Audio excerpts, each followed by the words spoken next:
இருக்கிறார்.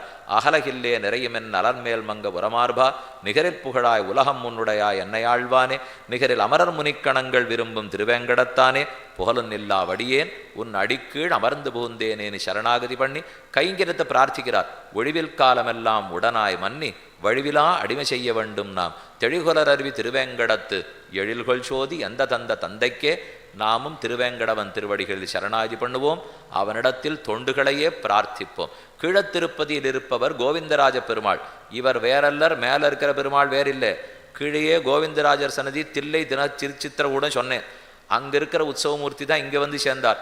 ரெண்டு பேரையும் சேர்த்து ராமானுஜர் தான் பிரதிஷ்டை பண்ணார். ராமானுஜர் இந்த மலைக்கு மேலே ஏறமாட்டேன், இது பெருமாளுடைய திருமேனின்னே சொன்னார். சமன்கள் வீடு தரும் தடங் குன்னமேன்னு பாசுறோம்.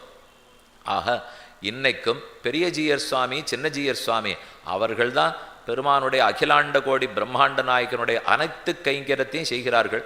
சுமந்து மாமலர் நீர் சுடர் தூபங்கொண்டு அமர்ந்து வானவர் வானவர் கோனுடும் நமன் நெடும் திருவேங்கடன் நங்கட்கு சமன்கொள் வீடு தரும் தடங்குன்னமே. ராத்திரி வேளையில நித்தியசூரிகள் விஸ்வக்சேனர்லாம் வந்து திருவாராதனம் பண்ணுவாளாம். அவளுக்கெல்லாம் நம்ம 9 மணிக்கு சாத்திட்டு மறுநாள் 7 மணிக்கு திறந்தா நேரம் விடலாமோ இல்லையோ.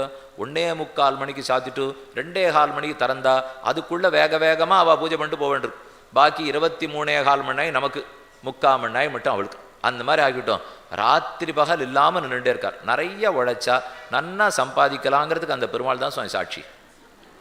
இந்த மற்ற ஏகாந்த திவதேசத்து பெருமாள்லாம் ஒன்றுமே இல்லையே, அவளுக்கு இல்லையேன்னா 7:45 மணிக்கு மெதுவாக திருப்பள்ளி விஸ்வரூபம் பண்ணிவிட்டு உடனே 10:45 படுத்துனுட்டு சாயங்காலம் 5 மணிக்கு எழுந்துட்டு 7:30 மணிக்கு கதவை சாத்திட்டாள்னா அப்போ என்ன வருமோ அதுதான் வரும்.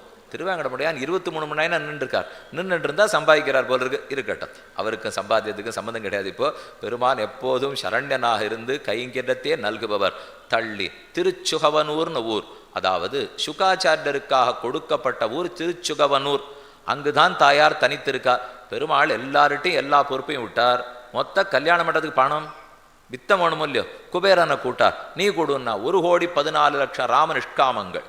ராமர் பொதிக்கப்பட்ட அழகான தங்க காசை கொடுத்துட்டு வட்டி வேணுமே, அசல் வேணுமேன்னா எல்லாம் கீழே போய் சேவிக்கிறவாளுக்கு தாயார் அனுகிரகிச்சு அனுப்புவள், மேலே வர்றவாளுக்கு எல்லாத்தையும் நம்ம வாங்கிக்கலாம் அப்படின்னு எல்லாரிடத்துலையும் வாங்கி குபேரனிடத்தில் கொடுத்துட்டுருக்கான்னு ஒரு செவ்வழி செய்தியாய் அன்னிலேருந்து 10 புராணங்களில் சொல்லப்பட்ட திருவேங்கடமுடையானுடைய ஆச்சரியமான சரித்திரம். அந்த பெருமான் திருவடிகளுக்கு பல்லாண்டு. ஸ்ரீயக்காந்தாய கல்யாண நிதையே நிதையேர்த்தினாம் ஸ்ரீவேங்கட நிவாசாய ஸ்ரீனிவாசாய மங்களம்.